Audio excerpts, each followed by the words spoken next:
আমি বিচাৰিছিলোঁ যে কংগ্ৰেছ দলৰ এজন জ্যেষ্ঠ ব্যক্তি জুবিনৰ সমাধিত আমাৰ লগত থাকক, অন্ত্যেষ্টিক্ৰিয়াত আমাৰ লগত থাকক, যোনে নহওক, প্ৰিয়ংকা গান্ধী আহক, ৰাহুল গান্ধী আহক, কোনো আপত্তি নাছিলে, কাৰণ এইটোতো অৰাজনৈতিক। আজিও আহিছে, আমি ভাল পাইছোঁ, খালি 28 দিনৰ পিছত আহিছে, সেইটো আমি মনত ৰাখিব লাগে। ভূপেন হাজৰিকাৰ ক্ষেত্ৰত একেবাৰে নাহিলে, জুবিনৰ ক্ষেত্ৰত যি নহওক 28 দিনৰ মূৰত আহিব বুলি শুনিছোঁ। অলপ ইম্প্ৰুভ হৈছে অসমৰ ক্ষেত্ৰত, কিন্তু কংগ্ৰেছৰ ঘড়ী এতিয়াও 28 দিন পিছতেই দৌৰে।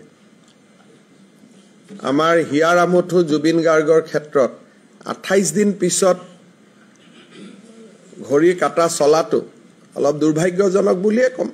তথাপিতো দেৰ হয় দুৰুস্ত হে, দেৰিকৈ হ'লেও আহিছে। গতিকে আমি অইন দিনাখন আহিলে মই কিবা কিবি বেয়াকৈ কওঁ, কিন্তু কালি যিহেতু জুবিন গাৰ্গৰ কাৰণে আহিছে, মই স্বাগতম জনাইছোঁ। মোকো যদি মাতে সেইখিনি সময়ত আপুনিও থাকিব গৰিমা গাৰ্গৰ ওচৰত, ময়ো যাব পাৰোঁ, কোনো কথা নাই।